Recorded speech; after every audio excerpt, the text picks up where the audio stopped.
$2.1 million. That's what my Airbnb business brought in last year. It's one of the most boring businesses you can run. All I do is rent properties, furnish them, list them on Airbnb, and keep the difference between what I pay in rent and what guests pay me per night. That's the whole business. Nobody's making TikToks about it. It doesn't go viral, but it's generated over $7 million in total revenue, retired me and my wife from the military. It runs whether I show up or not on any given day, no matter what. So today, I'm going to break down exactly how this boring business works, why it works, and why I'd pick it over every single shiny alternative out there. And if we haven't met yet, my name's Steven. I run the Rent to Riches program, and I've got 17 active properties at the time of making this video that I still operate today that generate over $175,000 a month. And the best part is I didn't have to buy any of the homes or take on any loans or personal debt to cash flow from any of them. Okay, so the business itself is simpler than most people think. I find a property in a market where travelers are booking short-term stays. I sign a sublease with the landlord, not just a regular lease like a regular tenant would. Then I furnish the property, get it professionally photographed, and list it on short-term rental platforms like Airbnb, VRBO, Bookings.com, etc. Guests book it, they pay the nightly rate, and the difference between that income and my monthly rent is profit. I don't own the property, carry a mortgage, and I don't need hundreds of thousands of dollars to get started. The barrier to entry is lower than almost any other real estate model out there, and the margins are better than any other real estate model out there. My portfolio runs at roughly 60% profit margins. That means out of every $1,000 that comes in, about $600 of that is profit after rent, cleaning, and utilities. On a good property in the right market, you're looking at $5,000 to $7,000 a month in profit from a single property. And during peak events like the Super Bowl or whatever is in town, I've charged over $2,000 a night on a single property. That's the kind of upside boring businesses don't tell you about. Now, the margins I just showed you are from short-term rentals, but that's just the first of 3 ways to run this. And depending on where you're starting, from one of the other 2 might get you that first $5,000 to $7,000 a month faster and with less capital up front. See, short-term rentals are the classic Airbnb model, nightly bookings at premium rates, but you can also do midterm rentals where you're booking traveling nurses, corporate professionals, and insurance placements for 30 days or more at a steadier income. And then there's a co-host where you manage someone else's property for a percentage of the revenue because you co-host the property for them without putting up any capital at all. See, these are 3 completely different entry points depending on where you're starting from, and you can even combine them, running short-term during season and switching to midterm when demand dips. Now, I know all of that probably sounds too simple, but that simplicity is exactly what makes this work. Because what I've learned after doing this for years and years is that boring businesses outperform the exciting ones literally every single time over time. And there are 3 reasons why. The first one is that the demand is already there. I'm not trying to convince anyone to buy something new or use some tool they've never heard of. People travel, they need somewhere to stay, and they've been booking short-term rentals for years. That demand doesn't disappear because an algorithm change or a market shift. As long as people are traveling, they always will be.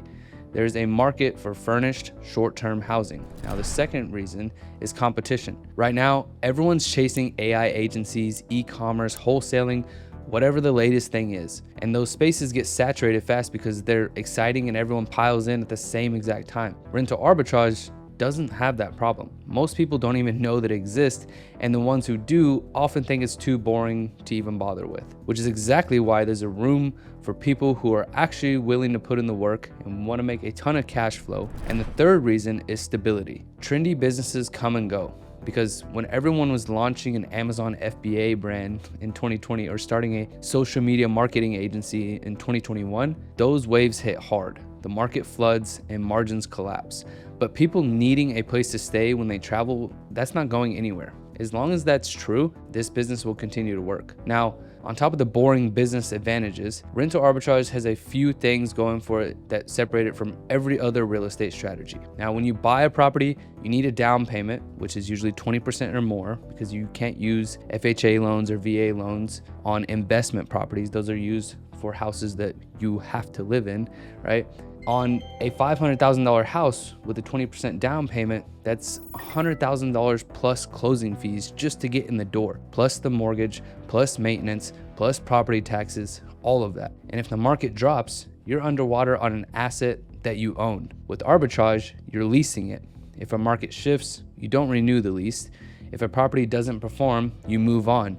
Now the risk is capped at the lease term, and the capital requires is a fraction of what buying a property demands. And that capital doesn't even have to come from your own pocket. See, what I do and what I leverage is something known as 0% interest business credit, which is 0% interest for 12 to 18 months, anywhere from $75,000 even up to over $200,000 in 0% interest funds at your disposal, obviously depending on your credit profile. And none of it reports to your personal credit. Now, what most people don't understand is chasing that kind of funding with a brand new LLC, no established banking relationship, is not as straightforward as it sounds. Most people either get denied or walk away with far less than they were qualified for because they approached the wrong lenders in the wrong order at the wrong times, yada, yada, yada. What my team has helped all of our clients do is connect them with the correct specialists who know exactly how to position their specific application for the best possible outcome given their situation. And the starting point for most people is just having a credit score above 680, or like I said, 680 or above. So you're essentially building a real business with real cash flow without putting your personal finances at risk. And that is what separates this from most other business models you see online. You don't need to go all in from day one. You don't need to quit your job, drain your savings, or take some massive leap of faith. You can start with one property while you're still working, learn the process, and scale from there. That's exactly how I did it. But getting your first property is only half the equation. What you build around it is what determines whether this becomes a real business or just another thing that eats all of your time and really just giving yourself another job. And if you want help making sure your first property is the one that starts the compound and not the one that teaches you an expensive lesson, I'll leave a link in the description where you can book an application call with me and my team down below. Now, the major advantage is that this business can almost be entirely systematized. Pricing adjusts automatically based on market demands, guest communication runs on its own, cleaning crews dispatched after every checkout on its own, and smart locks handle check-in and check-out without you ever having to step foot in the home. So when those systems are in place, the properties run whether you're managing them or not. And that's not some future goal I'm working towards. That's how I operate 17 properties right now and how I've helped hundreds of people do it with hundreds of their properties as well. Now, I want to talk about the part that I think matters most for a lot of people watching this, because this is where most people get it wrong. I did not quit my job to build this. I did not have some big runway of savings. I built this entire business while I was serving active duty in the military. Working 90 plus hours a week, I started off broke, making calls to landlords from my truck between shifts, getting told no over and over, and I kept going because I knew if I could figure this out, it would give me and my wife the freedom we were working towards. I started by learning which markets had the best numbers, how to approach landlords, how to furnish a property that would actually get bookings, not just toss some random furniture in there, and how to price it so that the margins made sense. And all of that I figured out while I still had a paycheck coming in. Over time, the results started to build. I got better at picking markets, I got faster at setting up properties, I built relationships with landlords who wanted to keep working with me, and I developed systems that made the whole process repeatable and automated. And the more properties I added, the easier it got, because every lease I signed taught me something. Every landlord conversation made the next one smoother and easier, and every system I built carried over to the next property without starting from scratch. That's the compounding effect no one talks about with boring businesses. The boring part is what makes it compounding. Eventually, the income from Airbnb Arbitrage was more than what the military was paying me, and a lot more. And that's when we decided to walk away. But I did not leave until the numbers made it clear. And that's where most people are going wrong. They make a few $1,000s, immediately quit their job, then they've got no safety net, their expenses don't change, and they start making emotional decisions because money is tight. So first, build your income, then make the move when the numbers tell you to. Now at this point, you understand why boring businesses work and why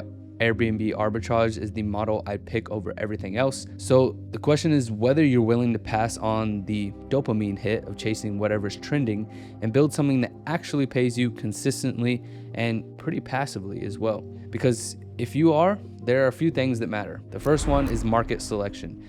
You need to know which markets have the demand, the margins, and the regulations to support a short-term rental. Picking the wrong market is the most expensive mistake you can possibly make because you're locked into a lease whether the numbers work or not. The second is how you approach landlords. Most people lose deals in the first 10 seconds of the call because they frame themselves wrong. And that one matters more than most people think, because a good landlord relationship doesn't just get you one property, it gets you 2, 3, even 4 or more over time. And how you position yourself and what you offer is what determines whether that door opens or stays shut. The third is systems. The people who scale are the ones who automate from property 1, while the people who burn out are the ones who try to do everything by hand and tell themselves they'll build the systems faster. And the fourth thing is patience. This is not a get-rich-quick play. I've been doing this for years, and this is more of a get-rich-guaranteed play. And the results I have did not happen in 1 month. They happened because I kept showing up when things were slow and treated this like a real business instead of a lottery ticket. And one more thing that most people overlook is capital management. Every dollar of profit you pull out is a dollar that's going towards your next property. The people who scale are the ones who reinvest. That's how you go from one unit making $5,000 a month in profit to a whole portfolio doing 6 figures a month in profit. Now, that's what this boring business actually looks like behind the $2.1 million.